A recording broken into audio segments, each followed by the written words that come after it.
Good evening and welcome to the 2021 Simulation and Game Development Student Capstone presentation. My name is Ken Turner and I am the lead instructor for this final project class. I would like to welcome you all here for this hopefully enjoyable experience. As a reminder for everyone, in the description of the YouTube video that we're watching, there is a link near the top that is to a grading sheet. That way, you at home can join in and provide feedback for the presentations and the games that you see. Please take the time as you're watching this to provide this feedback for the teams. All of the teams will get the feedback that you have given. The grades you give the presentations will factor into the final grade for the teams as well. Now, obviously, with the continued caution surrounding COVID and with respect to our students, staff, faculty, we're still presenting virtually, obviously. Now, doing an entire class virtually produced some unique challenges for the students with equipment, connections, team issues, communication, but it also provided some really good opportunities for the students to learn and participate in how to effectively work in a team environment remotely. Now, many jobs throughout the world have moved to this remote version of work and will probably remain remote in the future. So having the opportunity to participate in this class remotely provides the students with a whole bunch of other lessons, exposure, experience that they can take forward doing a virtual work experience. Overall, this class is set up and ran very similar to a corporate environment. Each team is considered a dev team. I am considered the CEO or the project lead. Every week we have leads meetings. Every week we have team checkup meetings. So it's ran as close to possible as a real world experience. Now, this showcase is the culmination of everyone you'll see tonight, their student career here at Wake Tech Community College. This year, we have 9 teams that will demonstrate the use of Unity or the Unreal Engine in the creation of games that they've created during the summer term. Now, to give you an overview, this class has approximately 8 to 9 weeks to create a game from scratch. All assets you see are created during this class. There is a rule that nothing asset-wise can be brought into the class. So everything you see was done during this 8 to 9 week framework. Now, needless to say, this class is challenging and stressful in the best of conditions. Virtually, we added a little bit more stress. However, all the teams came through wonderfully. Some a little bit smoother than others, but everybody was successful and will show off tonight during the presentations. I would like to take a second before we start to say thank you for everyone tuning in, and to remind each of you that not only is the grading link in the description of the YouTube video, each team has links to their websites, as well as some teams have opted to do some streaming afterwards, so you can have a more of an intimate setting, more of a one-on-one with the developers. So the links are below the video as well. So please look at the descriptions and look at the links. So without further ado, let's jump right in and start off with the game, Infinite Volunteer. Enjoy. Welcome to our 2021 Capstone presentation.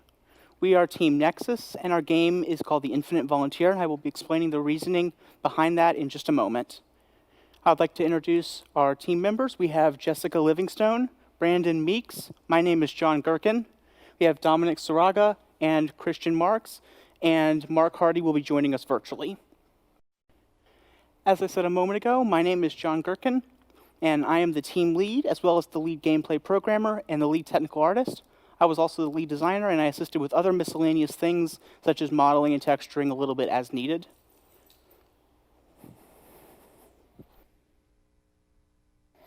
Hello, my name is Dominic Saraga. I am the lead UI programmer, lead QA tester, assistant team lead, and assistant gameplay programmer.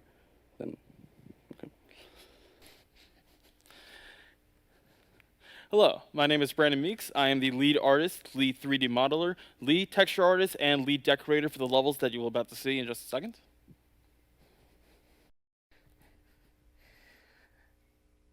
Hello again, my name is Jessica Livingstone, and I was the lead environmental artist and the story writer for Infinite Volunteer, which you are going to definitely see in just a couple minutes.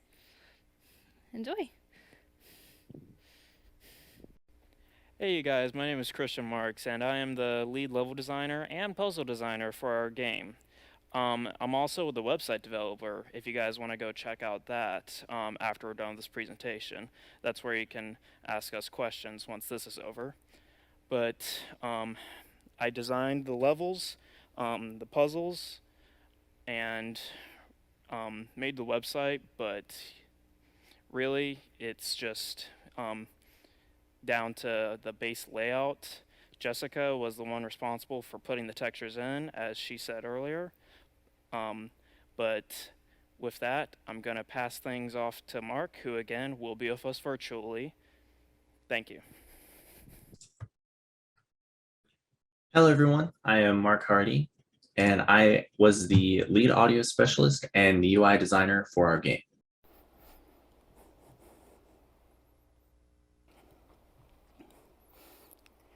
Now, we will head to Jessica, who will give us a brief summary of the story. Okay. So going forward, what the story is about, it's about a little robot named Romero. So he's a small little cube-like robot that was created to be a servant to test out deadly traps set up in little rooms created by the evil Dr. Stronzo. He's essentially a servant that was meant to die and die and die continuously. Throughout his life, he did just as he was quote-unquote told. But throughout his existence, he gains what's called sentience, and he started realizing, like, hey, this is wrong. Like, I shouldn't be living like this. So he now has a new goal in life. He started realizing that my creator is a complete psychopath. I don't want to be part of this. I want to go and live. So he lived, and his goal is now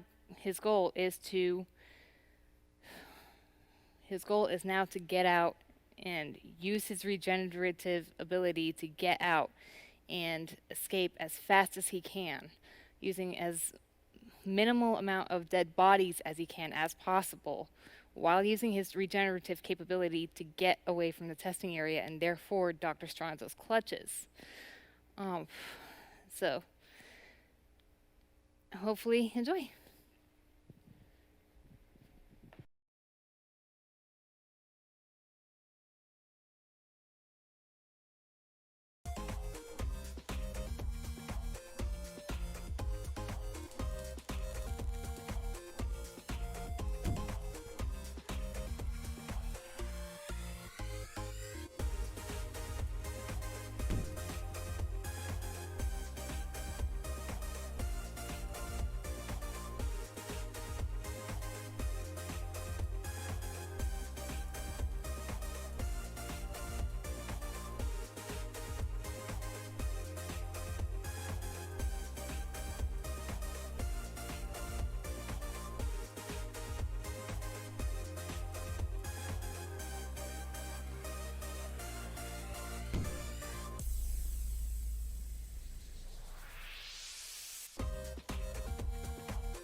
Some of the key things I did were I designed and programmed all of the player controls as well as camera controls. I did some of the UI programming, and I made all the finalized special effects and particle effects. I also did all of the behind-the-scenes camera work and the team lead work. Some of my favorite parts of working on this project were making the particle effects, as well as I enjoyed modeling and texturing the laser grid, and I enjoyed watching the whole game come together into one cohesive project.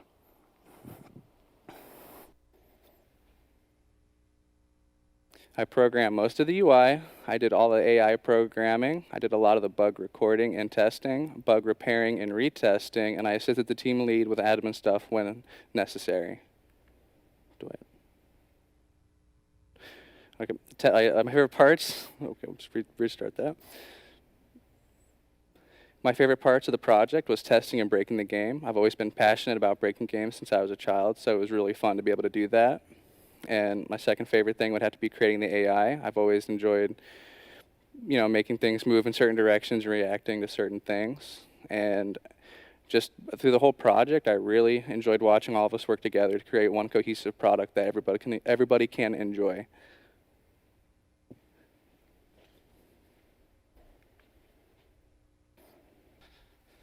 The key themes that I've done on the team was I was the character enemy designer and modeler, character and enemy texturing, particle effects prototyping for the different states that the character will be in the game when they die, and level decoration, creation, and placement for the levels that you have seen.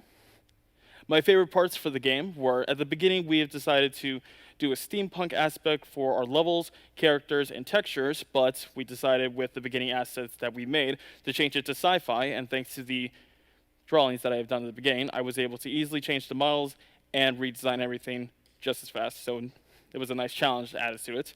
I enjoyed making the various textures for the characters and enemies, mainly for the different states that the characters were in when they died to certain types of enemies. And I enjoyed putting all the decorations to the levels, mainly because our levels were kind of flat, but after putting out the decoration, it made me remind myself of all of the stuff that we have done throughout these 8 weeks, and it was very enjoyable. Thank you.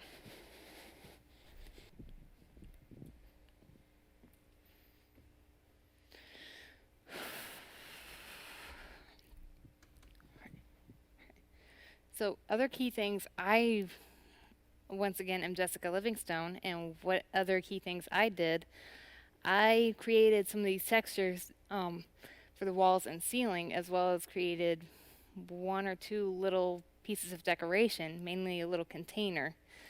And I actually enjoyed it, to be honest. It was fun to actually go back in and just let myself go wild with a little bit of these textures, and just really seeing what we could do, what I could do. And one of my favorite things, my favorite things, is story creation. Just going out there and having a little bit of fun with it, just creating the story that really lets a huge part of my personality shine through. When I create, I tend to go a little overboard and have a little fun. So one thing I didn't mention with the story that we actually really enjoyed implementing was our villain. He gets a little excited, so to speak, with his character's deaths. I enjoyed making the textures, and making the textures and making some of these little parts that are in there. But overall, I also really just enjoyed being part of a creative and passionate team. Like, I haven't really seen that in a long time, and these guys are probably like the best you could ever see. So enjoy the hard work that we've all put out. Thank you.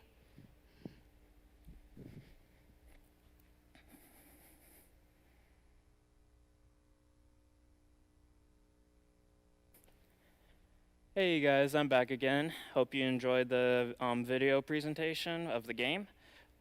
But my favorite parts about that game were the levels. Can be really challenging for the players sometimes, from figuring out how the puzzle of the level itself works, and also from the skill needed to accomplish it, because the jumping controls can sometimes be challenging for the player to properly position themselves on the blocks that they need to be on. But with that, it really cohesively comes together for mentally and physically testing the player's capabilities. The theme is also really well thought out, in my opinion. The sci-fi theme that we are going for at the end of this is really cohesively put together, along with it looking like a testing environment at the same time. And just overall, the game has a really unique concept, and there's nothing quite like it out there. But with that, I'm going to again pass things off to Mark, and it was fun talking to you guys. As a UI designer, I fully designed and built the UI system for the game, specifically for the main menu. I went with something that was a lot more simple and clean looking rather than anything that was too flashy or distracting. The reason I did this was to make it easier for the user to navigate through our menu system without getting lost in it. And then as my secondary role as the sound designer for the game, it was my job to make or edit all the sound that you hear, which is quite a challenge as someone who is a artist. Pretty much had to teach myself how to adjust sound clips and merge sound clips together to create new sounds, which was quite an experience in of itself. So many of the sounds that you hear were actually created from scratch by myself. And then other things like music and minor sound effects that you hear in the game were just adjusted and remixed to fit more of the theme of our game. And that was actually one of the things that I liked most about the project was I had to create all the sound. And again, as it's something that I've never really done, I thought it was pretty fun to kind of branch out and learn something and challenge myself to do something that I've never had any experience in before. And then one of my other most favorite things about this summer and working on this game was we started out as a bunch of people with no idea what we were doing and none of us knew each other. But over the course of 2 months or so that we've been working on the game, we got really close. And it was just kind of cool to see a bunch of random people who knew nothing about each other at all from day one to come together and make a really good game from start to finish in a very strict time constraint. We would like to give special thanks to the Wake Tech Community College, our professors, Triangle Community Church, which is where we're recording right now, Aaron Leeds, who helped us set this all up, as well as our families, and a number of other things. We would like to thank you for taking the time out of your busy days to watch our presentation. We've worked very hard on our game over the last 8 weeks, and it means a lot to us that you came out to watch it. Thank you again. We will be live streaming on YouTube after the presentations, and there are links to that on our website as well as in the video description below. Thank you. Okay, that was Infinite Volunteer. Pretty nice puzzle platforming, kind of a hybrid game. Lots of robots, different traps to navigate, really interesting mechanics and puzzles, ways around things. Now we're going to move on to the team that created a game called Semantic Error. So here is Semantic Error. Hi, my name is Caleb White, and I'm the team lead for our group, Toybox Studios, and we developed Semantic Error. Semantic Error is a platform-based game where the goal of the player is to escape his computer that turned evil after getting enraged at it. While the player is inside the computer, he has to use various abilities that he has obtained throughout entering his PC's world. He will have to escape various bosses from running, jumping, wall sliding, and gravity. Lastly, we will have our website posted, and with that out of the way, let's head into the trailer.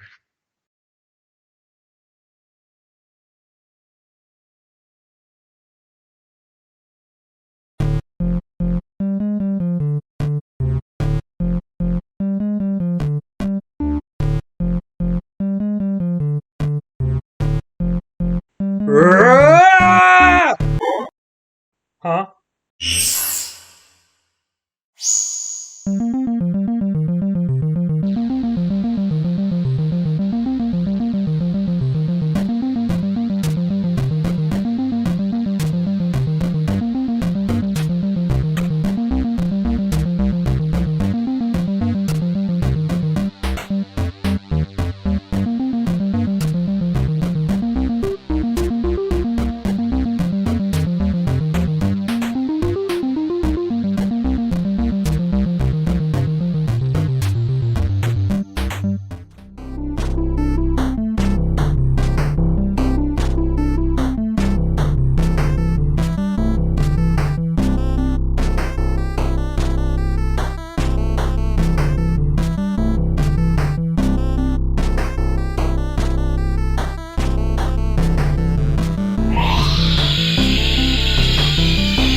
Alright.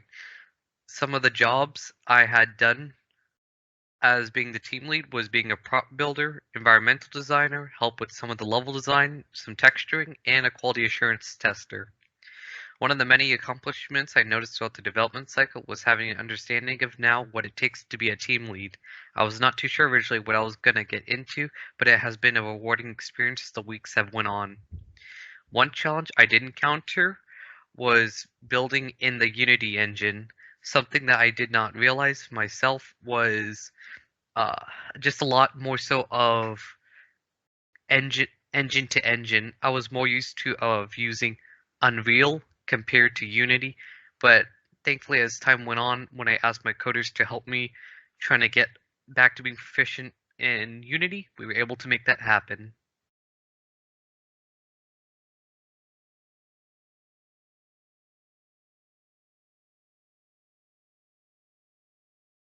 Hello, my name is Evan Blake.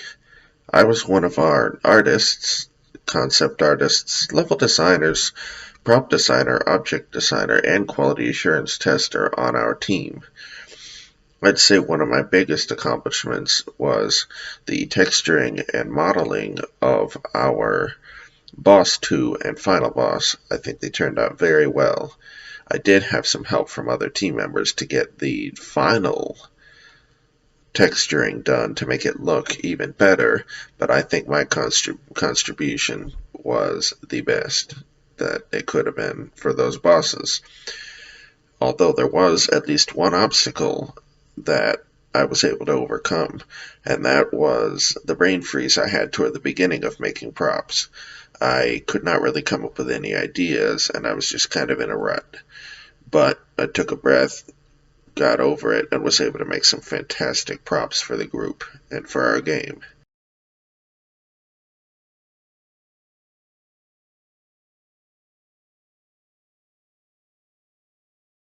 Hello, I'm Christopher Passerini, and I'm a writer, coder, storyboard writer, and playtester for Semantic Error. I also assisted with creating prop assets and sound effects. As a writer, I wrote story documents for the intro of the game, along with the levels and finally the ending. Before we finalized the ending, I proposed 4 different endings for Semantic Error. While we were in the process of deciding on what type of a game we were going to make, I wrote story concepts for games we were in the process of brainstorming. As a coder, I helped make codes for the video game's protagonist that would allow for the player to hear footsteps when walking, for example. As a storyboard writer, I created concept introduction scenes for Semantic Error's trailer that would introduce the audience to the video game and the team who made it. As a playtester, I tested the video game and gave feedback to the rest of the team, such as needed checkpoints at various points of the levels and discovering and pointing out bugs at the same time, such as a sound effect error, where the player's character would play the sliding sound effect even after finishing sliding down the wall and landing on the floor. A couple of accomplishments that I made were when I made a few sound effects, such as the drill and saw sounds for the levels.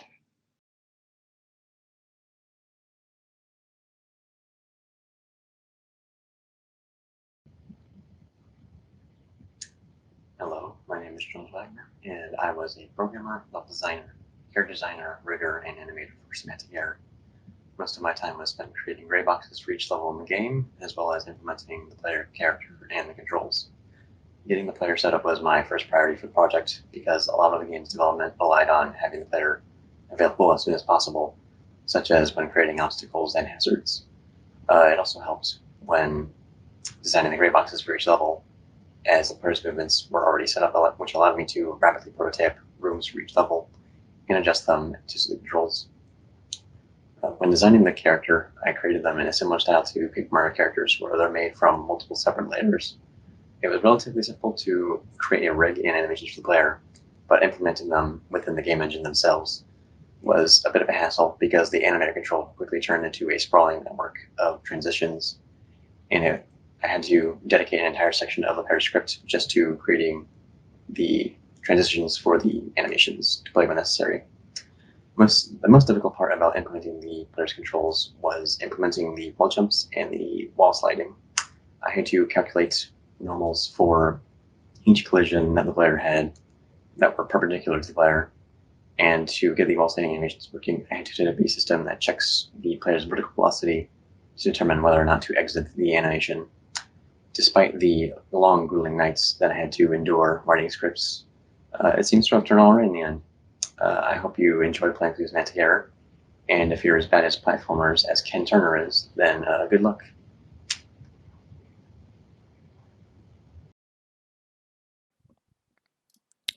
Hello everyone, my name is Zachary Giraldo, and I am one of the main programmers for Semantic Error.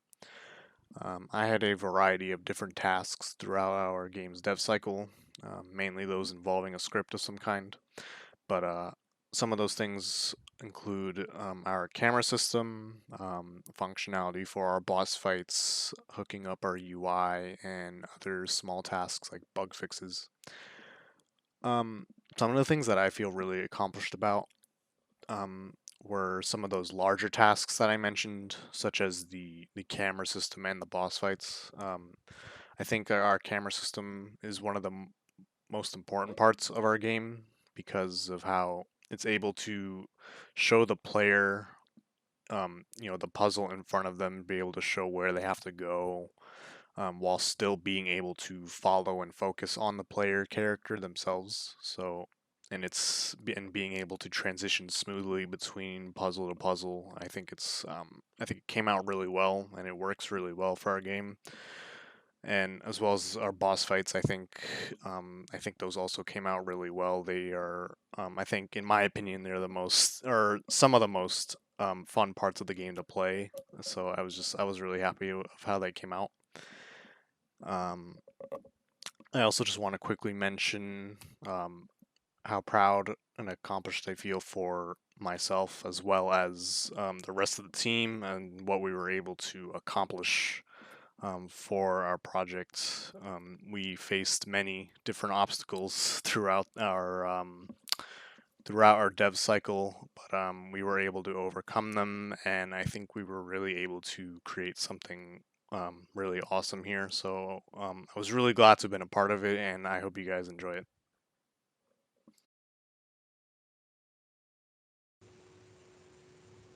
Hello everyone, my name is Philip Bixby. I am the rigger and animator for Systematic Error, as well as designing some of the models that were stringed out throughout the game. Over the course of the project, though, I have helped my fellow teammates in Toybox Studios assist them in their roles, such as creating some of the sound effects and stringing out some of the models throughout the level design.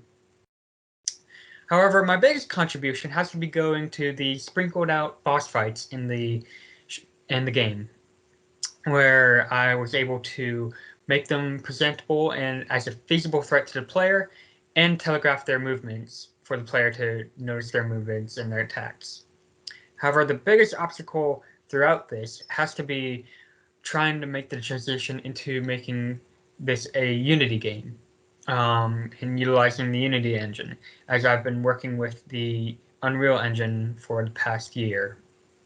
Thankfully, though, my teammates helped me in using the Unity engine, and I couldn't be more grateful to them.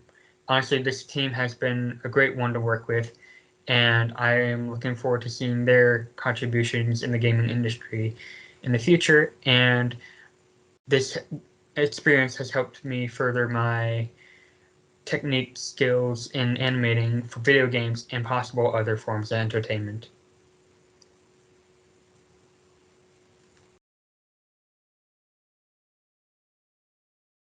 Hi everyone, my name is Kristen White, and I was a part of Semantic Error's development. I happen to be a concept artist for both of our levels and props, while I helped assist all of our prop designers in creating our textures for our enemies and our platforms. I have to say, it's been an honor and a pleasure to be able to work with a wonderful team and being able to see the world that we help create in this game come to life.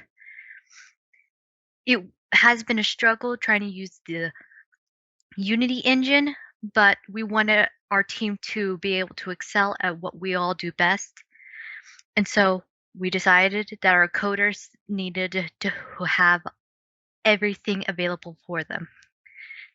I hope you guys enjoy playing our games as much as we enjoyed creating it. And thank you so much for listening in. Okay, bye.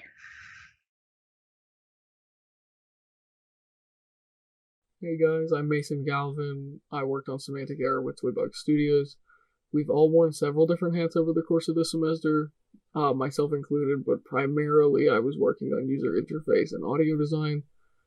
All the buttons, the level select screen, title screen, etc., that was my job. And then for audio, I did all of the music that's present in the game and a good portion of the sound effects, but not all of them. I'm happy with the designs we went with for the game. And my favorite UI piece that I got to work on overall was the level select screen. It went through a few iterations before we finally nailed down something that I thought was good. And for all the UI, I was working with Zachary, who did a great job making sure all the buttons were hooked up and doing what they were supposed to do. So that, I think, is a really good part of the game, just the design in general. Everyone communicated really well, and it was really fun to see it all flesh out.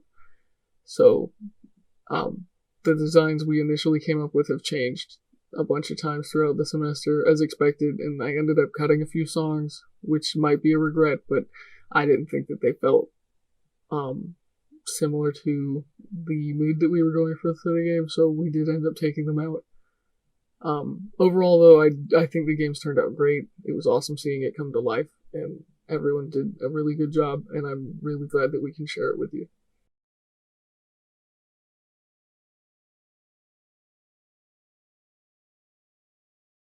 Overall, I had a blast making this game, and I'm very excited to see what the future holds for my teammates and I.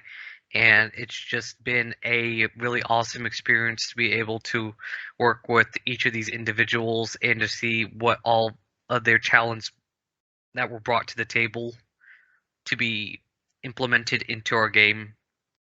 Other than that, thank you so much for coming to the presentation. See you around. Okay, that was Semantic Error. Pretty nice platformer. Has a lot of very interesting elements to it. I personally like the flip gravity. I like the addition of the ice, even though I'm not really great at jumpy puzzles.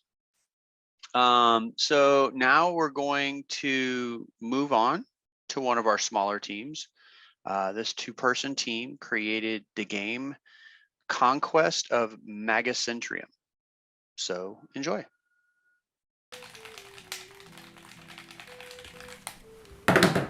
Hey guys, how's it going? You're here with Brutal Pixel Games LLC, and I'm here with Taryn O'Ryan and Wesley Gilbert, and we're here to talk about our game Conquest of Magacentrium. It's sword versus gun in this chronal conglomeration where you, a hero of Magacentrium, must rise up against the invading forces who have superior weapons, technology, and armor. You have nothing but your wits, steel, and magic. In this bullet hell roguelite RPG game, you're expected to face an insurmountable amount of enemies with superior firepower. Will you let your kingdom be saved, or will you let it be buried in disparity? Let's roll the trailer. Roll the trailer.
Alright, so that was a pretty cool trailer. Let's see, Taryn, do you have anything you want to say about the game? Yeah, as you guys saw in the trailer there, the game is focused around the roguelike bullet hell, as we've mentioned, and there is a crazy amount of bullets that you're going to have to dodge in that. And the land is not just the standard tables, chairs, dungeon-esque that you'd find. In this game, you're actually going through the lands of Magacentrium, going through the lands that these invading forces have pillaged, destroyed.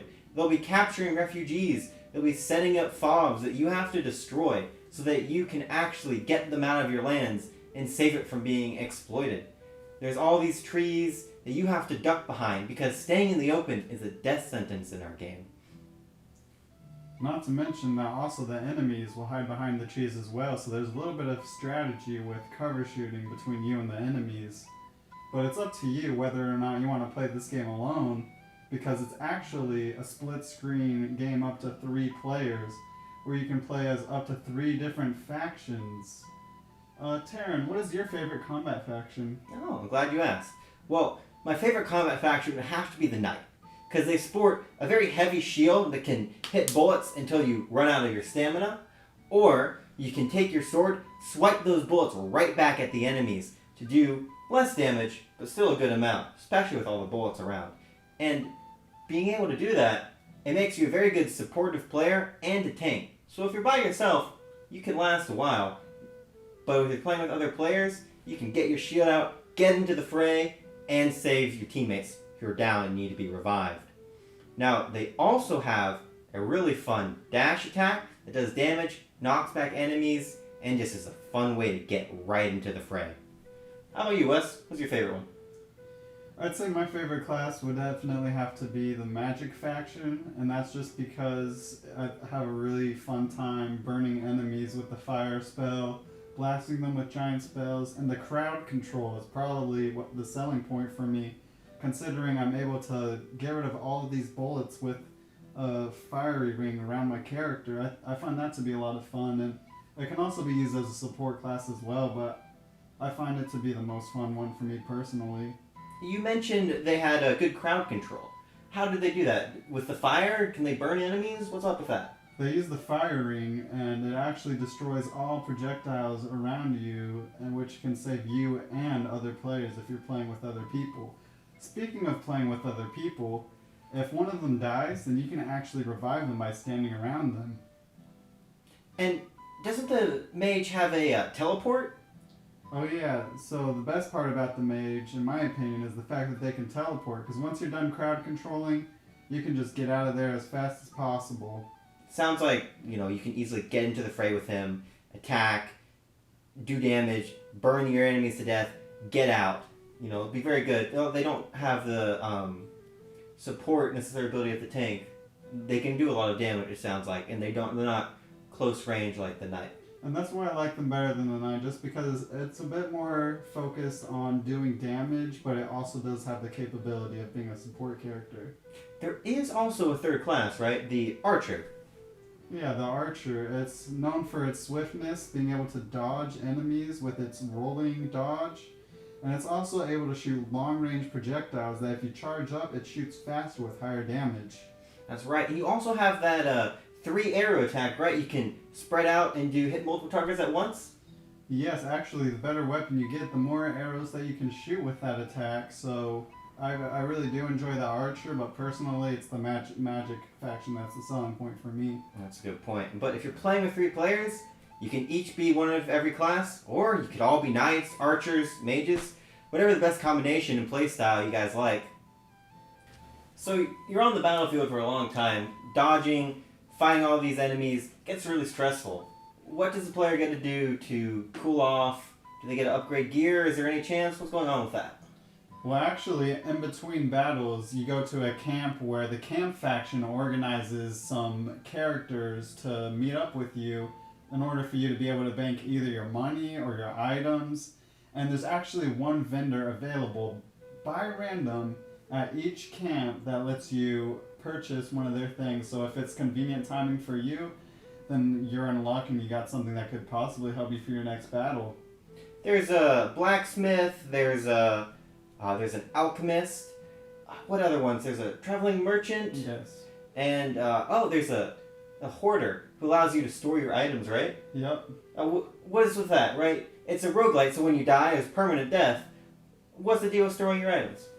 Well, that's why it's a roguelite and not a roguelike, because you're able to actually continue making progress whether or not you've died. Because a roguelike, when you're dead, you lose all of your progress. But in a roguelite, you're able to keep a little bit of progress to help you in your future adventures, but it doesn't completely give you the full advantage due to the enemies having superior firepower. Yeah, the LMGs and the shotguns do, show a challenge. Mm-hmm. And so you can store weapons in that? Is that the idea? Yeah, Items? you can store weapons, you can store items from the traveling merchant, you can store potions. So if you happen to come into a lot of chroniums, which is the currency in Magacentrium, then you'll be able to have a little bit of an advantage for your next battle. Now, there is also a banker, right? Because do you lose your money on death, or what's the deal with that? Well, you lose your money and you lose your items. So there's a banker for your money, and there's also the mule, which you can bank your items at. So it's definitely wise to try to use them as much as you can, because you never know when you run into a situation on the battlefield that you just can't make it past the next level. You can get pinned down in some very bad situations. I know I certainly have. The hoarder, the mule, same name, they have a chance of spawning, but the banker is always there. So you always have a chance of storing some money because you always start in the city, right? Mm-hmm. Yeah. So every new adventure, you can head to the banker, get some money, purchase a couple items, and head out, on a new adventure every new run. All right, Taryn. So you did the random generation for the game. Why don't you tell them a little bit about that? Oh yeah. So the game is randomly generated, as most roguelites are. Every new level, you'll be going to a defined situation with our parameters where you can have new terrain. You'll have different paths that you can follow. There'll be random buildings, props. There'll be objectives that are randomly generated placed around the level. And every level, actually, you'll get a preview. Because after every camp, there is a crossroads. And this crossroads will give you a preview of the enemy difficulty, how aggressive they are, which enemies are possibly there. And so you choose which one would be best for your situation, and then that randomly generated level is made for you, fresh, so that there's a ton of replayability. You have different biomes that you'll get to explore, you have different enemies that will be in different places. It will never be the same. And we also have stuff like water systems, so you can get stuck in the water. Not stuck, but you get slowed down drastically. It'll be mud. It'll do the exact same, but be harder to spot. There'll be denser woods in certain areas, fields in some, cities in ruins, that you get to explore through. Smoldering ashes of the enemies as they've torn up the crops, burned down the village, pillaged everything. Now you really get to see the destruction, but keeping it unique to every playthrough, so it'll never be the same. So enough talk. Where can the viewers try out our game for themselves? Well, they'll be able to check out our website at brutalpixelgames.com. That's spelled BROOTAL pixelgames.com, where they'll be able to sign a form only open during our presentation after show, where they'll also be able to play our game with us. It's only the demo version, but if they fill out this form, then they'll get a free access key to the full version when it releases on Steam sometime in the fall. That's right. It will be on Steam in the fall, so you can get ready to wishlist it, play it for yourselves. Alright, y'all, this has been Brutal Pixel Games with our game Conquest of Magacentrium. We hope you guys enjoyed our live stream, and I hope you join us for the after show. Yep, it'll be at twitch.tv/brutalpixelgames, and that's brutal with 2 O's instead of a U. Alright, y'all. Enjoy the rest of the presentation.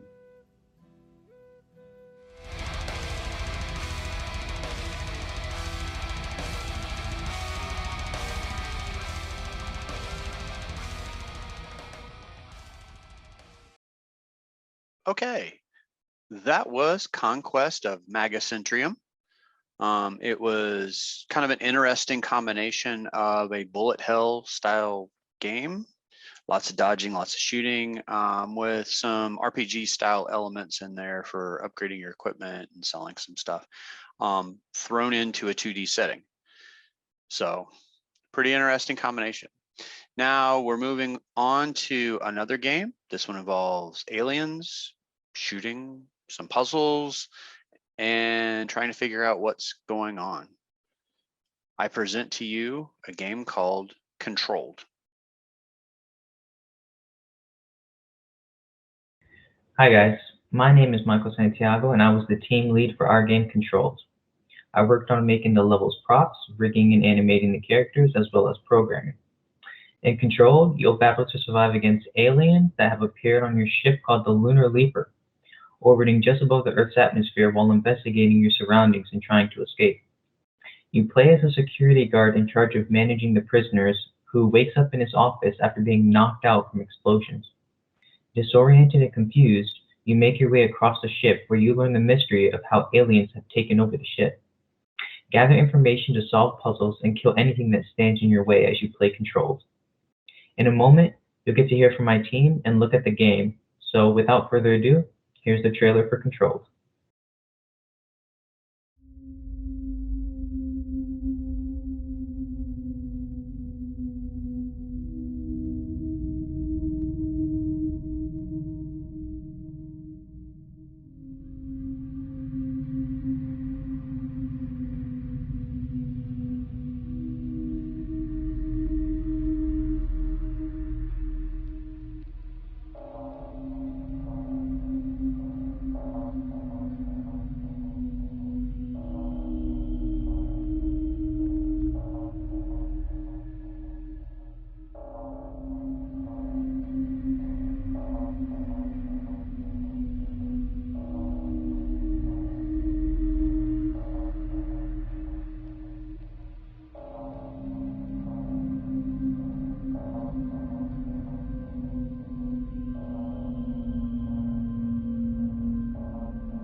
Hello, my name is Dylan Cowers. I am a artist in 3D modeling and creating UI assets. My task was basically creating player weapons, which were the security baton and the pistol. Apart from just 3D modeling it that I did, I also did the UVing of it and the texturing before passing them off to the programmers to be implemented into the game for the player character. I also worked on creating the user interface art assets for the heads-up display, main menus, and other user interface windows, credits, settings screens, along with all the buttons that were needed to be clickable, and icons such as key-binded letters next to the UI icons in the HUD, and those were passed off to the programmer by the name of Christopher Chase Dillon, which he actually made those UI assets work in the game. And that's pretty much all I did throughout this course of the project.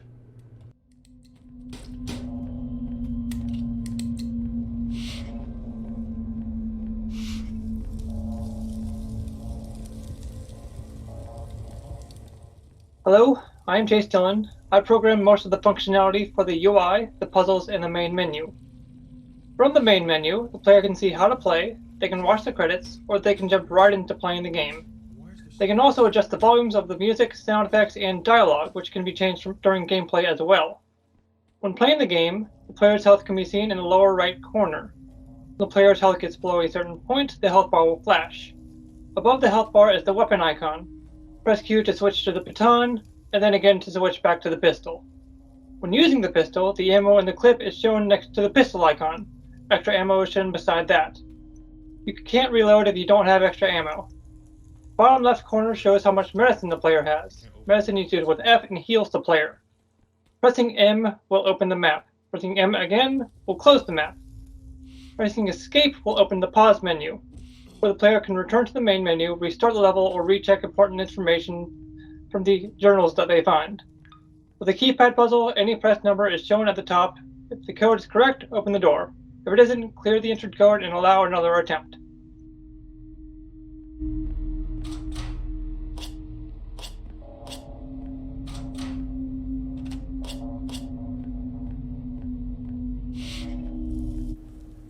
Hello, my name is Javon Tanner, and I am the player programmer for Controlled. That means I primarily work on player interactions and hooking up player animations. All player interactions in this game are done by Raycast. For interactable objects such as puzzles, you have to be within a certain range and actually looking at the object you want to interact with. This was designed so you can't blindly or accidentally interact with objects you weren't meant to or didn't even know existed. Additional to that, all interactable objects have a faint glow around them when interactable, or a text appears on the screen saying you can interact with this object. Now, for player animations, it's broken up into 3 blend spaces, which is all based off movement and weapon equipped.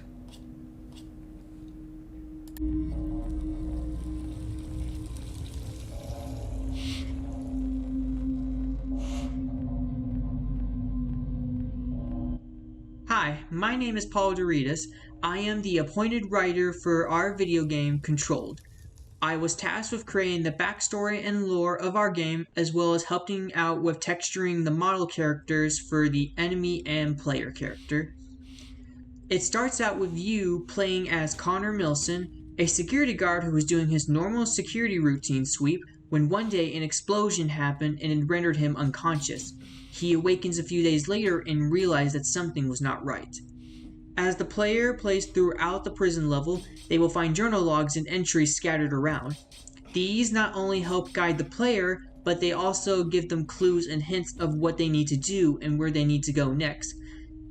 As the players read through these journal logs, it'll help build the lore of our game and gives them an idea of who these people were, what has happened during Connor's time unconscious, and what has befallen to his fellow crewmates.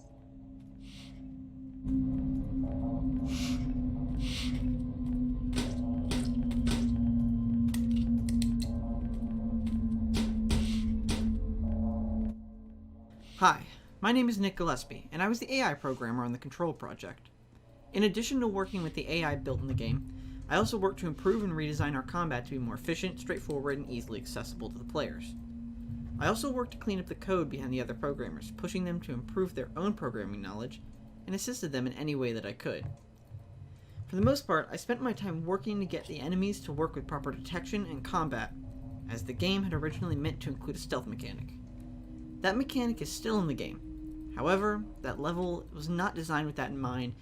It doesn't shine as much as the combat does. Originally, it was planned that the enemies would work to fight the player as a team instead of charging individually, referencing the ideas of the combat scene from the enemies in games like Assassin's Creed.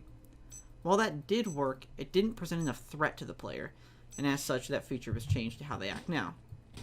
To me, AI and combat systems are really fascinating, and I am always seeking to learn more about them and to improve what I know.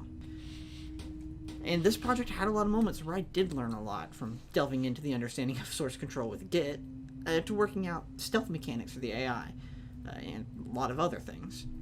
It really was very eye-opening, and I have taken quite a lot from this project that will continue to serve me in the industry.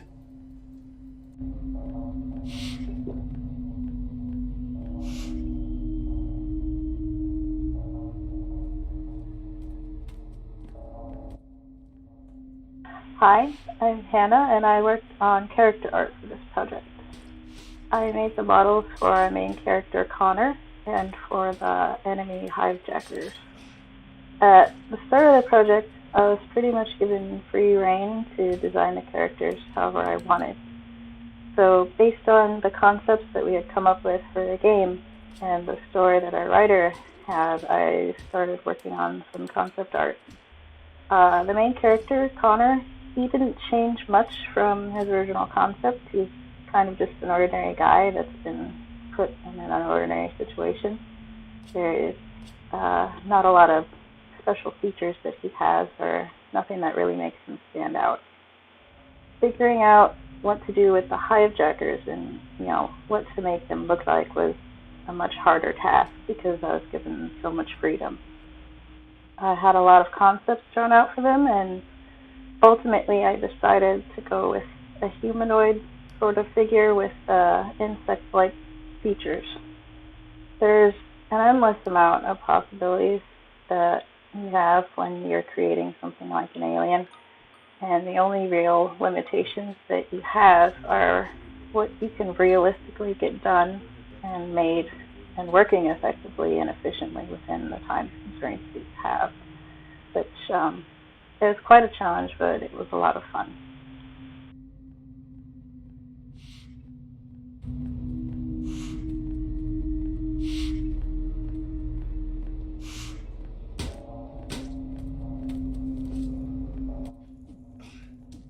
My name is Zachary Marsh, and I'm going for an associate's degree in simulation and game development on the art track, but I had more of an interest in QA testing. I helped out with the level design aspect of Control. I first started off by creating a blockout of the level, and then replacing that blockout by using the props provided to me by the design team. I had to make sure that these props snapped to each other nicely to avoid any overlapping meshes, which proved to be a tedious process. Aside from the level design, I also did a majority of the QA. I played the game normally as I would a normal game to see what improvements can be made to the gameplay to make it more enjoyable. I also looked for ways to break the game by doing things such as trying out different actions and seeing what would happen. Anything to help locate a bug that needs to be fixed before the launch. I would then provide the team details about that bug I found so that they could get to fixing them as soon as possible. Once I was done, I would then wait for a new build to come in for me to test and locate any new bugs that might have popped up during the process. Looks like I may need that C4 after all.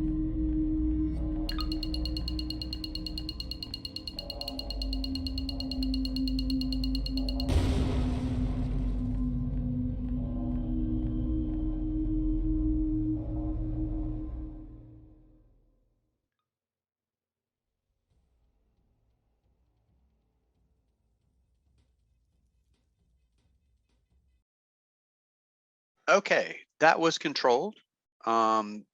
Crisis got aliens, puzzles, shooting, had to figure out what's going on with the story. What more do you really want? Now, we are moving on to a different game. We are going to have a dark kind with mystery, time to escape. We're now entering the world of the chopping block.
Hello, I hope that you're enjoying the SE presentation so far in that trailer you just saw.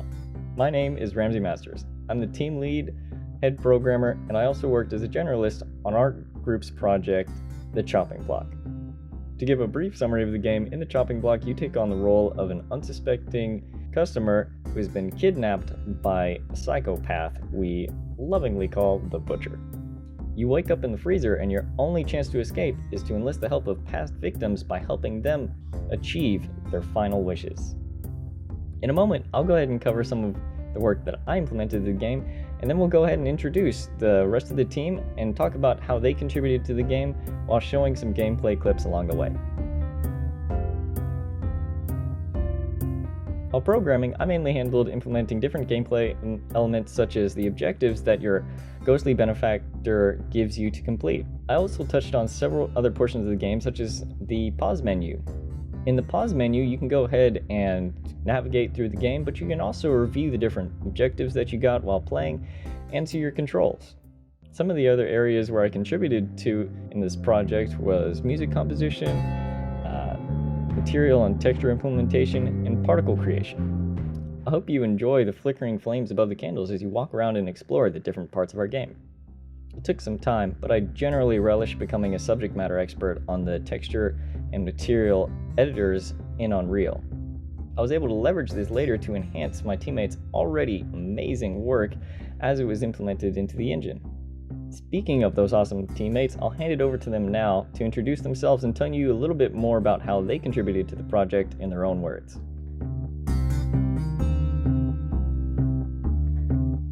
Hi everyone, my name is Charlotte Stevenson, and I'm the level designer for the Chopping Block. I work on translating sketches and ideas for the game's environment into workable level geometry. This includes texturing, game flow, and lighting.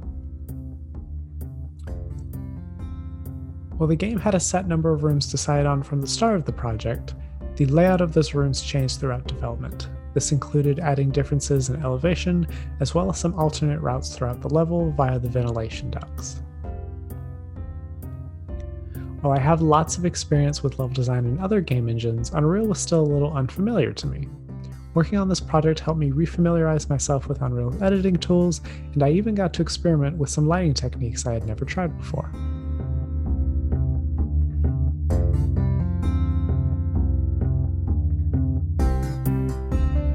Hey there, my name is Jay Sproul and I am the 3D artist and writer for the game The Chopping Block.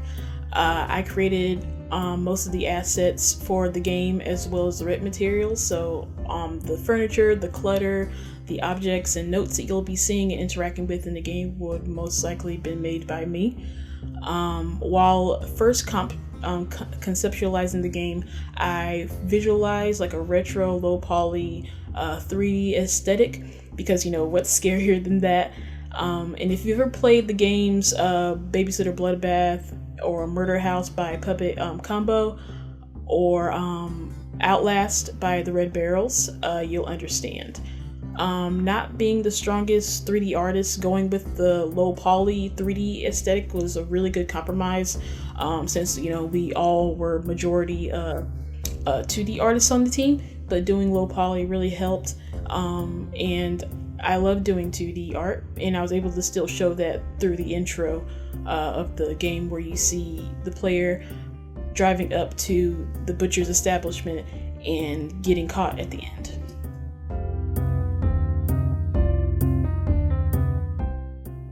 Hello, my name is Matthew Price, and I was the programmer behind the Butcher AI, as well as creating the core gameplay for the player. Now, I had a lot of fun in creating the Butcher and his thought process on how he interacted with the level and with the player, such as turning on and off the lights, or sneaking up behind the player when they're not paying attention. Now, when creating the behavioral tree for the Butcher was one of the most rewarding experiences for me as a programmer, as I always enjoy playing games, but I was able to construct the Butcher in a way where I felt like I was playing against the player. And this project has taught me so much about how to make a game challenging for the player while not making it too difficult, and allows the player to explore and escape the Butcher, causing a thrilling experience for everyone who plays the Chopping Block. And I am also proud to be part of ConCloud's team, as we have all worked hard on this project together and helping each other out with feedback and advice. And playing to the strengths of our team, I think we created a really fun game.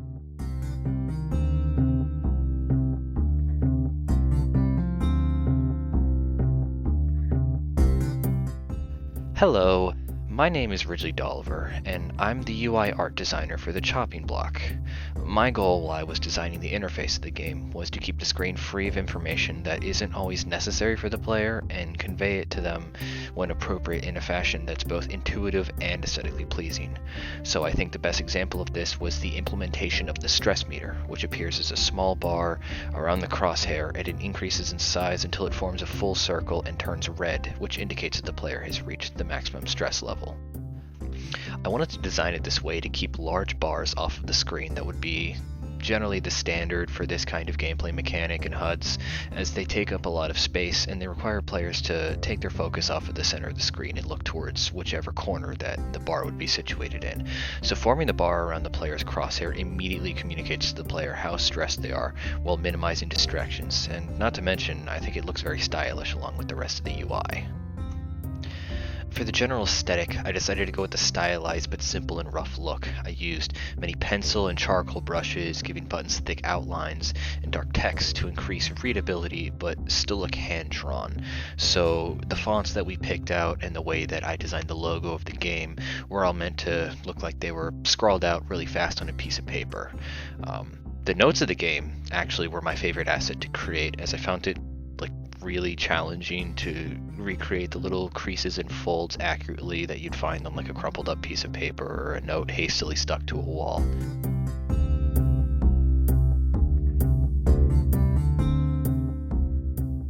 Hi, my name is Stephen Fields and I am one of the programmers on the chopping block.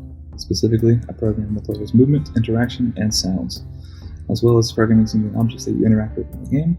I also did some of the basic UI programming for the menus and some pulse screens, as well as the HUD and notes system. The last thing I took on was the animation for the big bad of our game, the Butcher. We decided to use Mixamo for just a few basic animations, and with Jacob's help editing the Butcher skeleton, we got it imported in flawlessly. I set up the animation blueprint and blend space for the Butcher, so we would have smooth transition for different states that he would be in within the game. This is a very fun and educational game to work on because most of my programming experience has been either in C# or just C++. I haven't done much of Unreal's visual scripting before, so it was a learning process, but it was intuitive and easy to learn and master. The hardest part of the game for me was programming the players crouching, surprisingly. There was a ton of trouble with uncrouching within the vents that are in the level, where if you would uncrouch in the vent, you would clip out of the game and it would clip out of the map and you would end the game. I tried with what my logic thought would be the best and most comprehensive way of solving it, just to trigger volume, but that for some reason kept intermittently having the same issue happen. So I eventually came up with a permanent fix within my code, and we got it to a stable point. So the most fun part of the game for me that I worked on was setting up the player's movement, but adding in footstep sounds and head bobbing while moving. It was interesting and added its own challenge, but it was fun to tweak with until we got the look and sound that we wanted perfectly.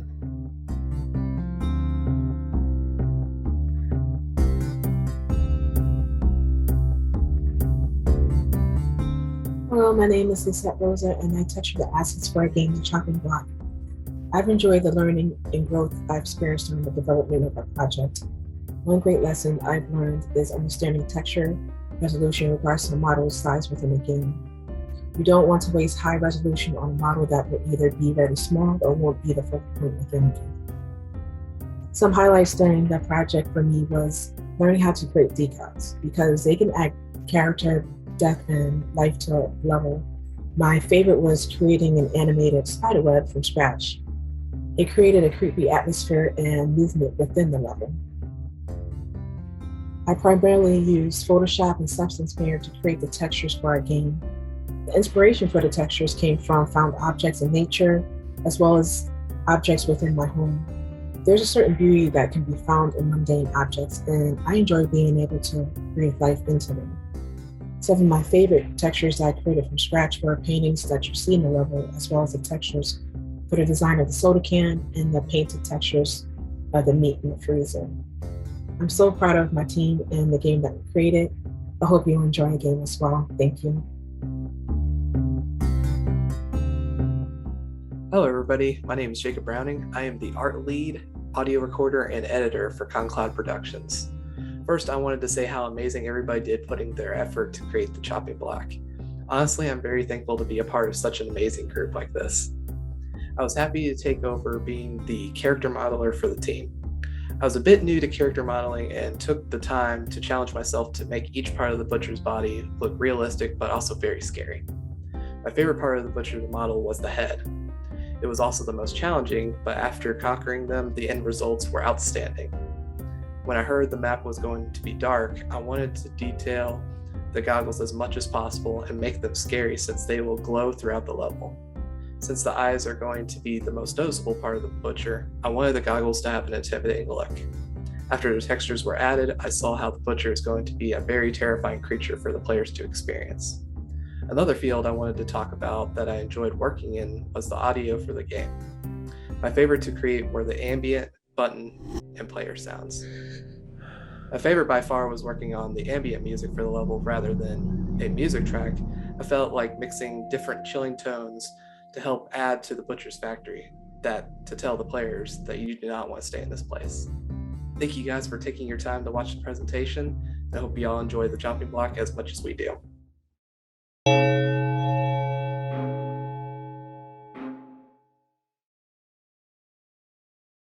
Okay, I think that was good. Yeah. Okay, that was the chopping block. Nice creepy feel, high level of stress. When playing this game originally, I caught myself jumping and yelling at the screen several times. Good levels there. Now to transition, the next project will take us in a different direction than a serial killer. We're going to head back into space for a little while we watch Umbra. Hello, and thank you for joining us today. My name is Patrick Gallagher. I am the team lead, the game designer, level designer, and environment artist for Umbra. My name is Michael Mansfield. I'm the programmer, game designer, and helped with QA. Hi, my name is Sarah Pierce. I'm a 3D modeler and story writer for Umbra. My name is Kathleen Hill. I'm the UI and UX artist and environmental artist for Umbra. Our game Umbra is a first-person survival horror game set on a desolate metal refinery space station, the Reliance, which orbits a small rocky planet. The Reliance has been set upon by an alien which was uncovered and brought up to the station in one of their expeditions to the surface. The alien ransacked the station, and the crew left as quickly as they could. The player arrives on the station trying to drop off supplies, but now must fight for survival. Please enjoy our trailer.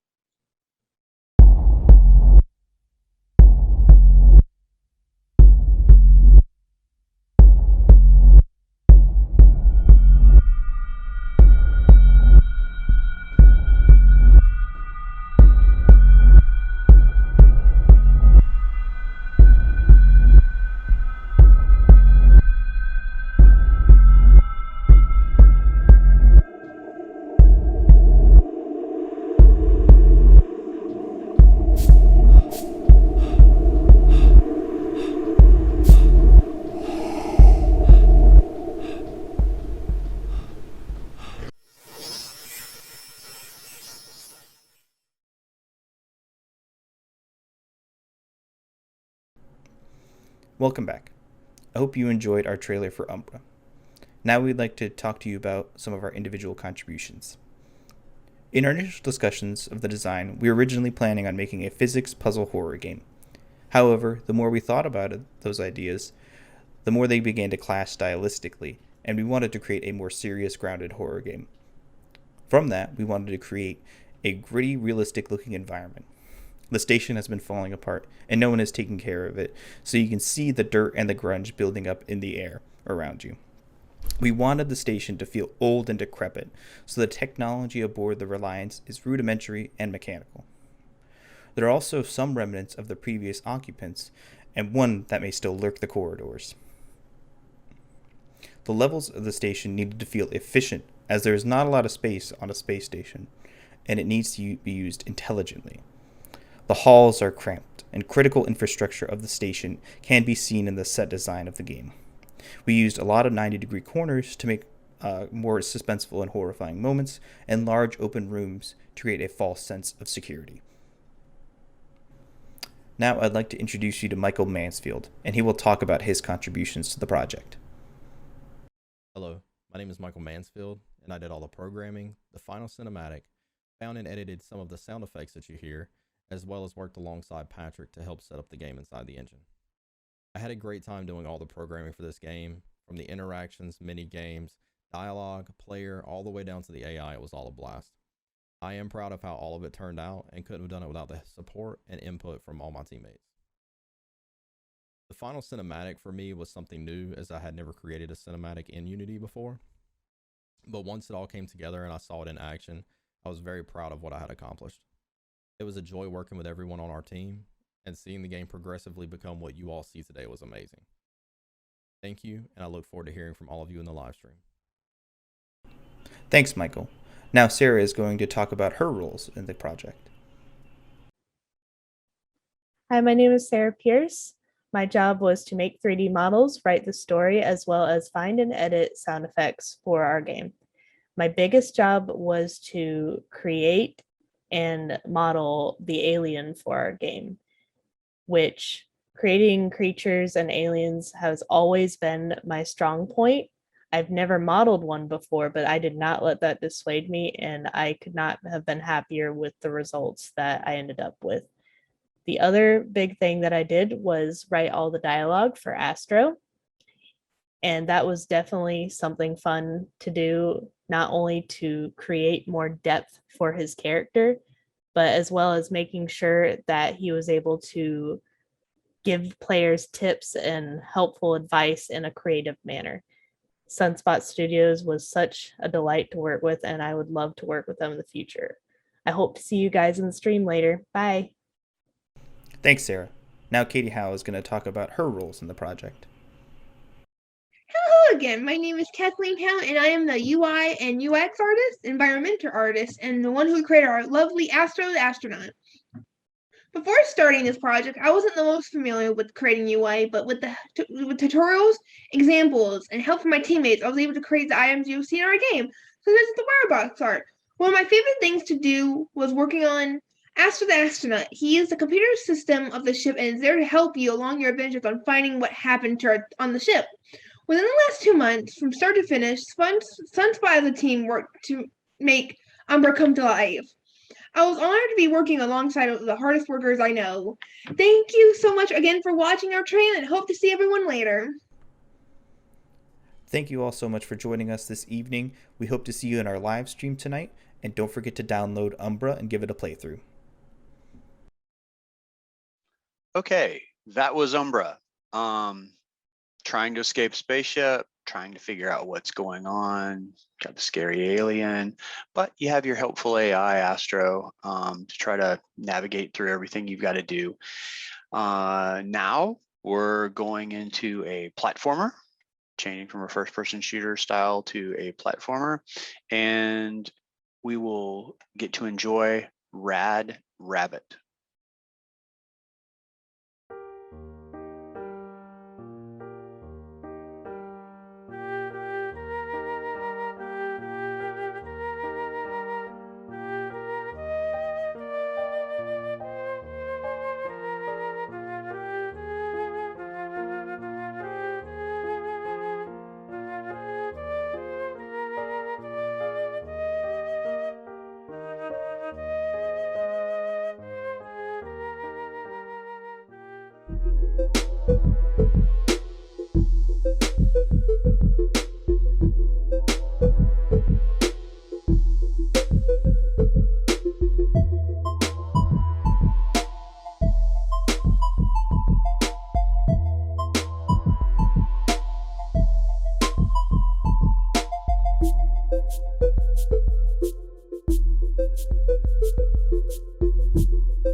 Hello everyone, we are Red Mango Studios. I'm Buji, project lead of Rad Rabbit. Rad Rabbit is a 3D action-adventure game. Players of this game will experience an entertaining, fast-paced game filled with nostalgic gameplay elements from platformer to run-and-gun genres.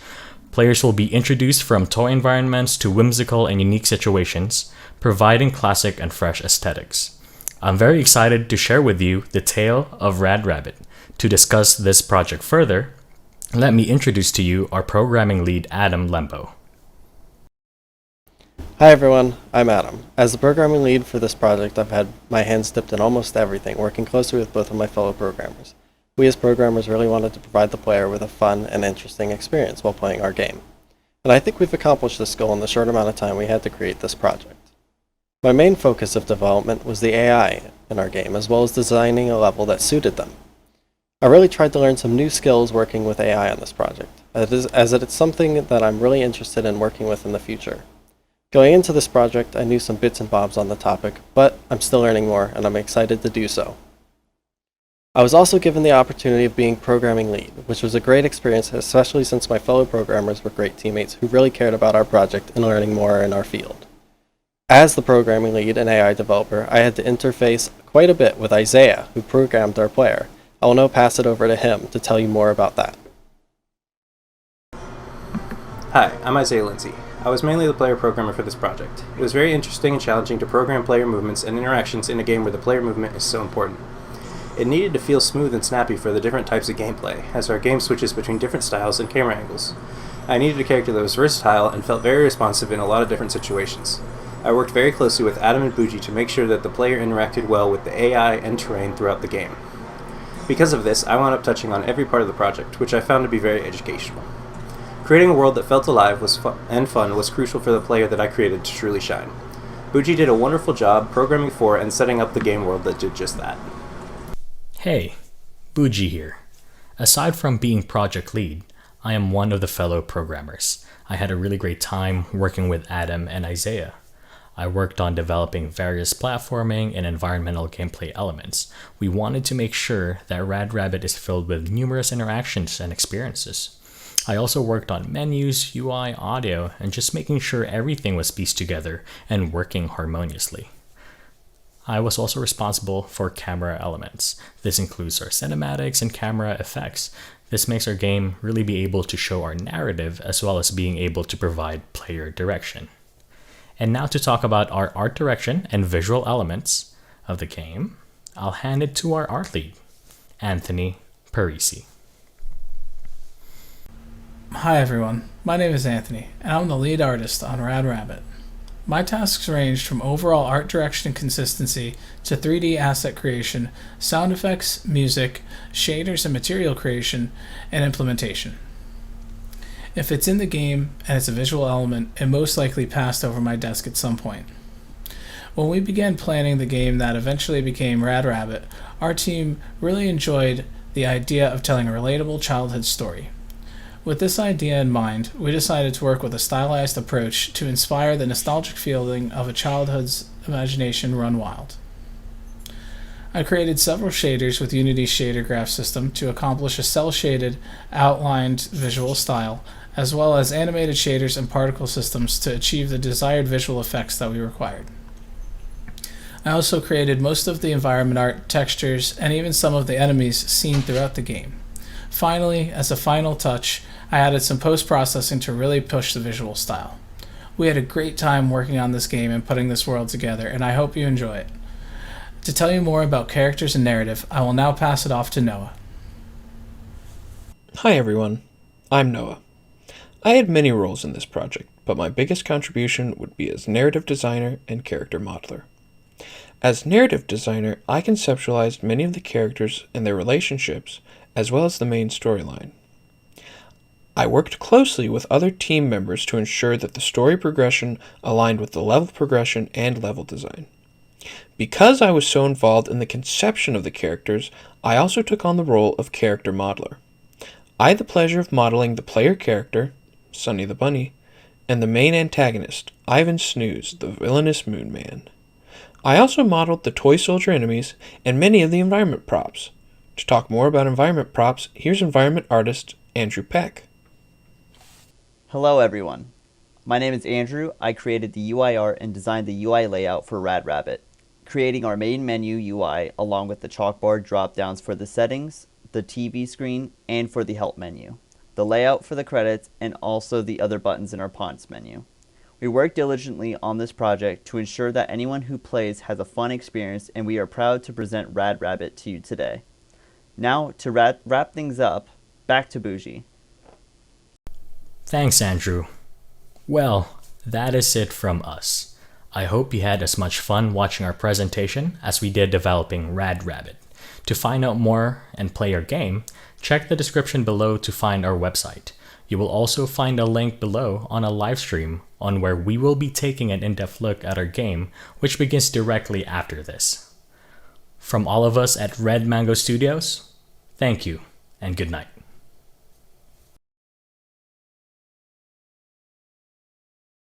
Okay, that was Rad Rabbit. Little toys coming to life, causing mayhem in the bedroom.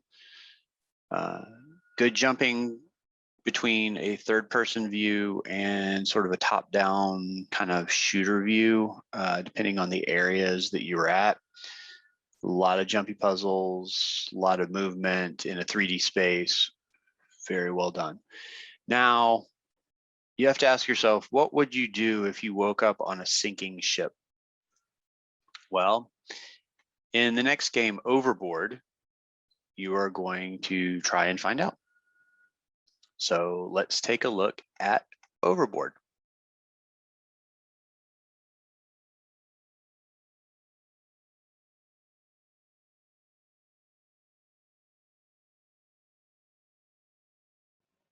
We are Neurotic Bear Den, and we want to do a puzzle game based in the early to mid 1900s. This is our game, Overboard.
My name is Mike Castaneda, and I was the team lead for the group.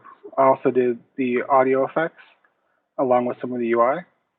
I am most proud of mostly the title music that is on the title screen and on the credit screen, because I was able to do that from scratch using my own instruments from home.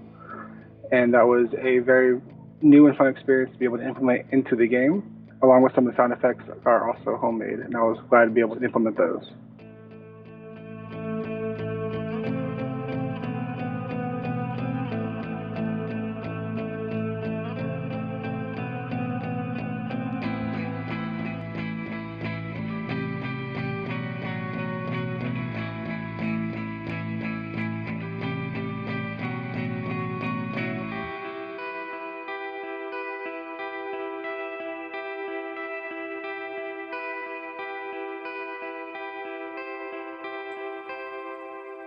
Hi, I'm Chris Ingram. I was the lead programmer for Overboard. My main responsibilities included doing code review for my teammates, managing the GitHub repo, and prioritization of tasks for the programming team. I was also the creator of the Steam pipe puzzle. I maintained an overview of all the different parts of the code base so that when team members came to me with issues, I was able to utilize that knowledge to help them solve integration issues.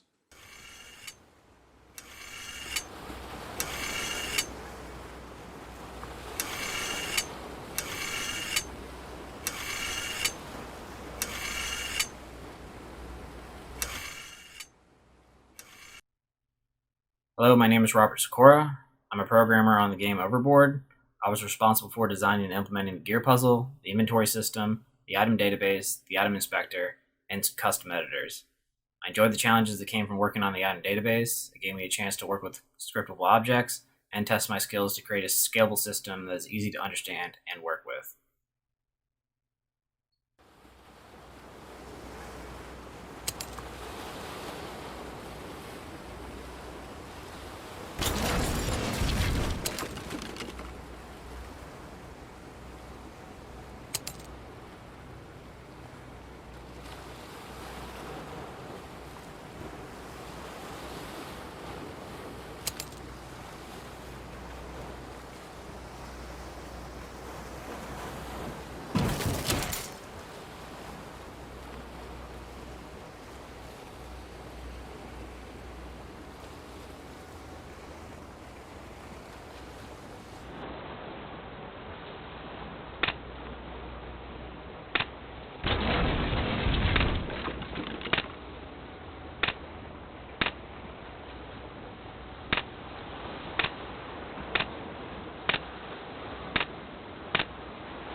Hello, my name is Destiny Price, and I'm a programmer. I worked on the player movement, camera controls and transitions, player feedback, and I did some animation. I had a lot of fun applying what I learned so far and conquering the challenges of learning new techniques as I go. I'm really proud of what we accomplished as a team. This project was definitely a challenge, but that's what made it so fun.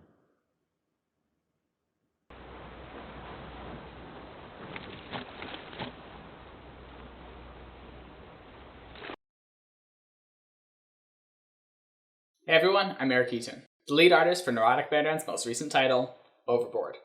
I had a ton of fun working on this game, and some of the assets I made for it are, well, basically everything you'll see in the final cutscene. Aside from, of course, the tentacle waving around and the floorboards. But everything else was stuff that I had a part in. Modeling, animating, and texturing. On top of that, many of the things that you'll see in the main game, in fact, everything you'll bring into the item inspector, was also stuff that I worked on.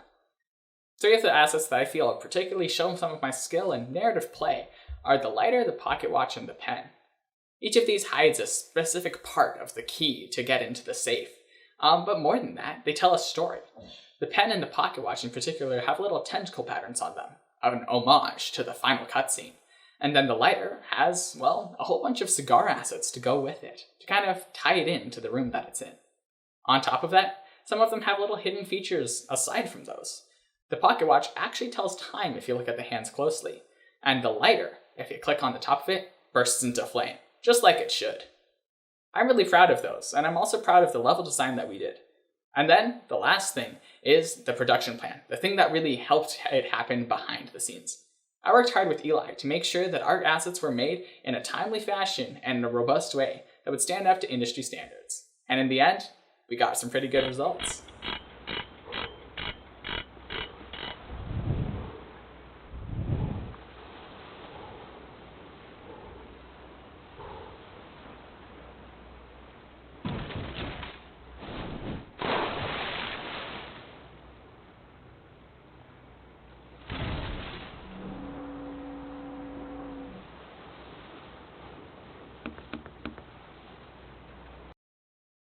Hello, my name is Mark Rose, and I did the 2D art. 3D art, I had a hand in the story writing, as well as some audio engineering that I did. I think I'm the proudest of my 3D work, as well as the Kraken audio that you hear, like the roar and the splashes and that kind of thing. There's a boiler in the boiler room, and it's called a Babcock and Wilcox boiler. That was my favorite 3D piece that I made. I'm very proud of that. The Kraken roars that I made were actually not made from a living sound, like a living creature didn't make them. It was actually steam being released from a pipe that I took, dropped the pitch, added a little bit of distortion, and slowed down in order to make that roar sound you hear. I'm very proud of all that we accomplished, but those are just the favorites from my side. I think we all work together to make a functional and quality game that I know a lot of people are going to enjoy.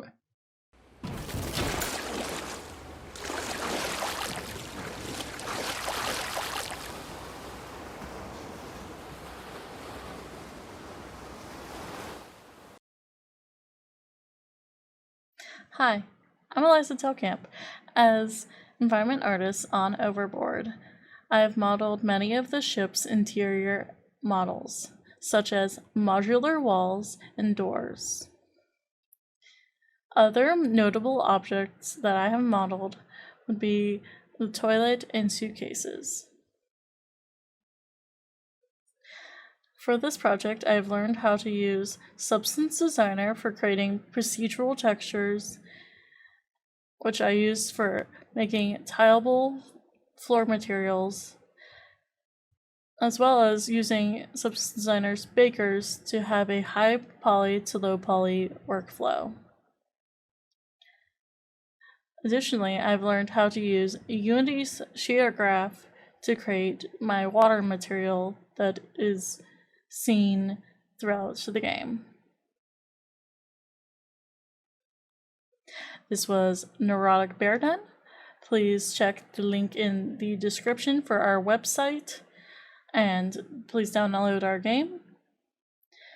And stay after the stream to watch us stream. Thank you.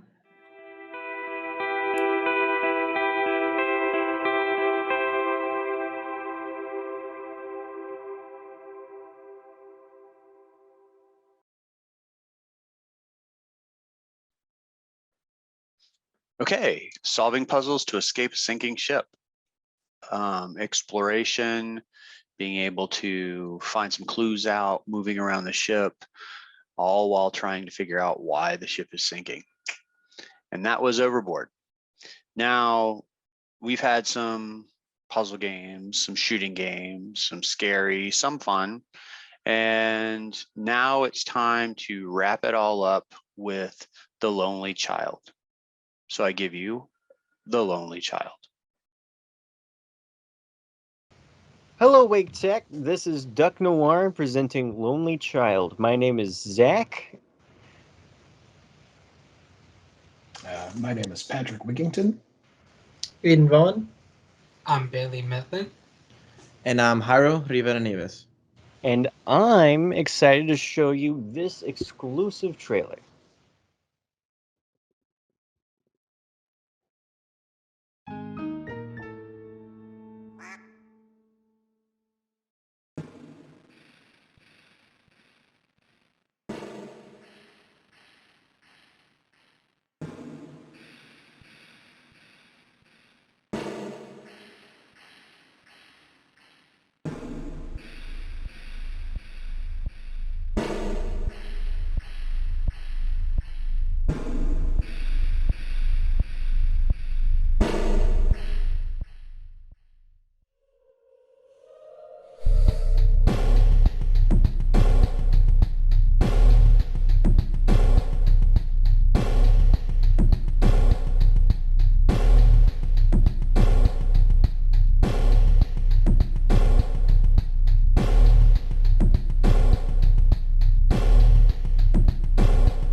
Hello, everybody. That was our trailer for our game, The Lonely Child. My name is Zachary Cadera. I am the team lead 2D and 3D artist and animator, programmer, level designer, composer, and tech artist. We chose to make an RPG for our final project. It was a difficult task to take on, which is exactly why we did it. To prove our worth as developers, programmers, and designers. Art direction wise, we are Tim Burton and Don't Starve inspired. Dipping into 2D sprites on a 3D background, we did this as a means to not only give our game a unique look amongst competitors, but also to throw back to aforementioned games such as Don't Starve, and, a cool note, to cut down on development time. We don't have to rig character models, so we have more time to other stuff. We used to use simple planes for our whiteboxing. We realized pretty quickly that that was not a sustainable way to handle level design or asset creation. So we pivoted and switched to a modular asset pipeline using modified planar maps on said assets to easily allow for tileable textures, aka things went quicker and smoother. I personally wrote full documentation on how to create and use such assets, and the resulting levels looked better, played better, and felt better to create and modify. Ultimately, that was a really good move on us, I believe. I do wish we had more time. We have a unconventional and very neat concept for our combat system, and I do wish that we had time to prototype it fully and plan out our asset pipeline around said prototype going forward. That would have made things smoother and less stressful. Ultimately, I feel we ended up having a very nice exploration-based RPG, and I'm proud of the work that I and my team have put forth making said RPG. That being said, I would like to hand the mic off to Patrick.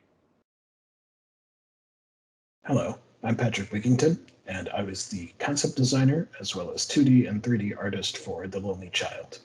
This was a game concept that had been mulling around in my head for the last couple of years, and back in February of this year, I reached out to Zach about collaborating. We got to work on pre-production and creating a concept document as quickly as we could and worked on it in our spare time over the spring semester.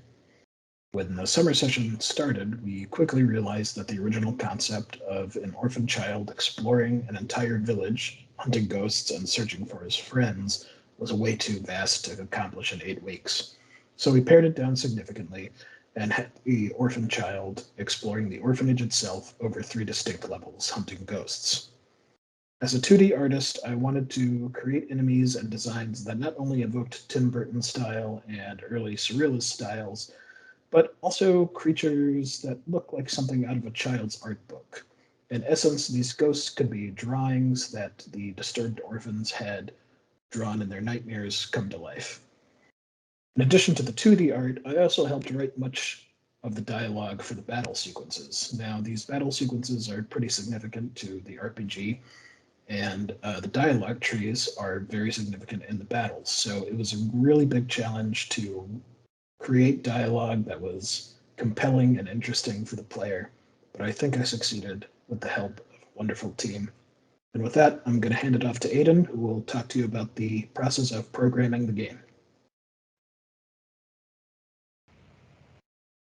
Hi, I'm Aiden Vaughn. I was the lead programmer. I was also the tech artist and provided assistance in various aspects of game design, sound design, and just overall design. Overall, I'm very proud of how this project turned out. Given the constraints that we had to work with, I think we did a very good job of making as much of a good game as we can. With that, there were some challenges we encountered when trying to redesign the game for beta, as we were reviewing feedback and realized that core parts of the game would need to be redesigned to be more entertaining, more interesting. So we took that feedback to heart and really worked on an overhaul that brought with it new, interesting challenges, specifically with the way we changed the camera system from a top-down Resident Evil style camera to a over-the-shoulder third-person camera, or how we changed the combat to be more engaging with more options for the player. I think these changes really improve the game and show that we really did put forth our all to try to make this the best that we can, given what we could do. So I'm gonna pass it on to Bailey. It was great working on this project. Hey, I'm Bailey Method, and I'm the 3D artist and level designer on The Lonely Child. So, since the art style took a lot of influence from Tim Burton, there was a need to make sure that the models we have in there match that sphere factor that we wanted, and making sure that it plays to the embedded feel to the game. There's a lot of trying and error, making sure the models were looking good, some were coming out a little too realistic, but with suggestions from Zach and other team members, I found a lot of interesting things to use with Maya per se, and making the models look definitely have that silver factor to it. So that was really fun approach and learning about that. In terms of getting that better feel to the game, the way we approached it with level design was making sure not knowing what the player will encounter while he's on this journey. Like, for example, when they go into the room, they can either encounter a ghost that they be forced into battle, maybe they can even find an item that can help out the journey. Who knows? So that was really fun. One thing that I also enjoyed, what helped me learn moving forward to be a level designer, was we can use the level's environment to help tell the story that we crafted. Like maybe add small things to OS on the key or stitches on a bell, a toy bell, can help you sell the idea that the place you're in is abandoned and that it's run down. So that aspect was really fun. I think overall, given the time we had and the amount of changes we did throughout those 8 weeks, I feel like we made a good product, and we hope you enjoy playing it as much as we've made it as well. Now I'm gonna pass it over to Yao. Hello, my name is Jairo Rivera Nieves, and I was the level designer and also a sound designer for the team Lonely Child, or for the game Lonely Child. For what I started, I was specifically set as to like trying to make concepts for level designs, which we already had, but I wanted to take a deeper dive into that and make sure that the levels necessarily had a more not a playable field, but like more space to it necessarily, like for the player not to feel as in they're walking from one side of the room to another, and then if they miss something they have to walk all the way back. So I just wanted to make something where it was all connected, it was all nice and neat, and there was stuff to explore. I was mostly set to the basement, which is the final level of the game. Now, I had a lot of ideas for this, specifically design stuff, but I didn't want to make it overcomplicated. So I just made it where the basement or necessarily the area environment around you told you exactly that this was the final level, or like, you know, this is just a basement, like you're getting close to whatever's causing this whole thing with the haunted house. I made it to where chairs were floating, different size of like stuff like dresses, like cribs, can be anywhere. And thanks to the help of Aiden, we also went for the nice Alice in Wonderland like field.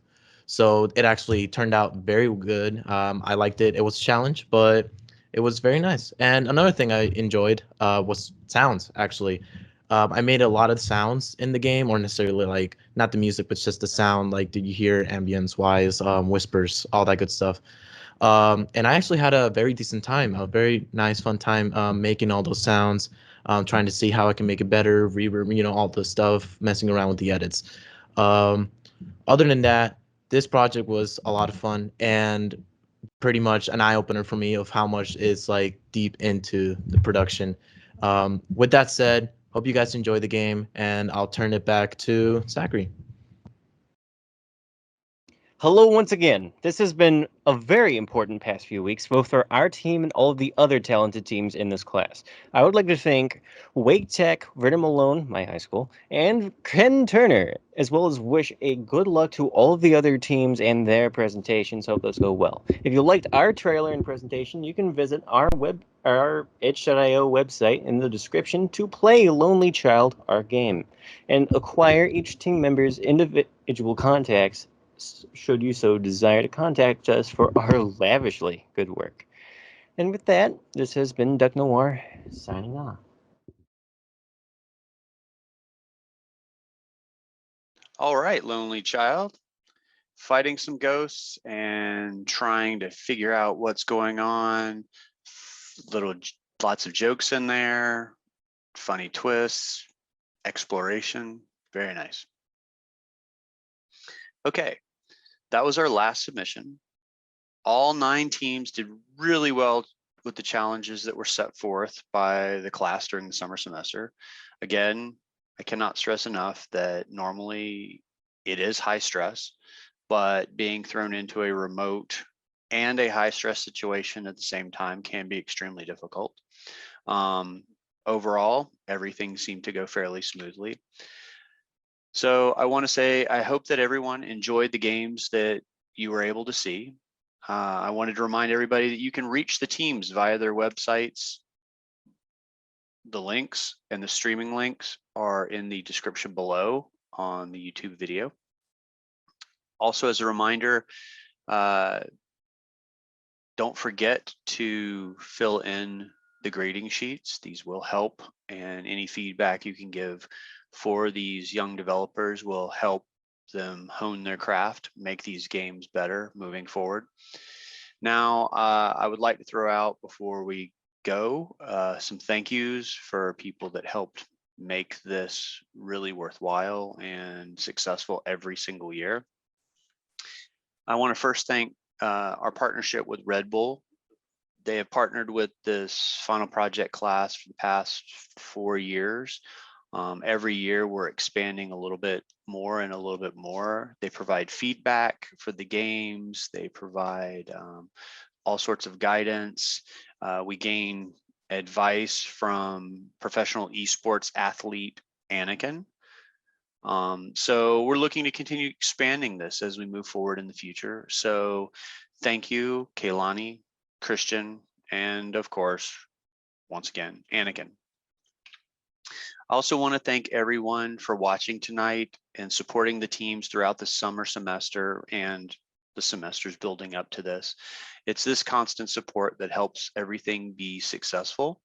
I want to thank the Wake Tech faculty, the administration, friends, family, industry professionals, and everyone else that came through and supported these students in their journey throughout this degree. Without you guys, none of this would have been possible. The students wouldn't have nearly been as successful as they possibly could be. And last, but certainly not least, I would like to thank our program director, Cindy Foster. Throughout the years, Cindy has really helped shape this entire curriculum. I can honestly say that this curriculum and the quality we have wouldn't be here without the dedication and the hard work that she constantly put into this. I can also add, none of this would be possible or probably even exist without her. It is with a heavy heart that I also want to say goodbye to Cindy. Cindy will be retiring after the summer semester. We're really going to miss you, Cindy. Enjoy your traveling, enjoy the relaxation. You've definitely earned it. So to end on that, I want to tell everybody thank you and have a great evening. Don't forget to check out the links below and have a great, great time. Thank you.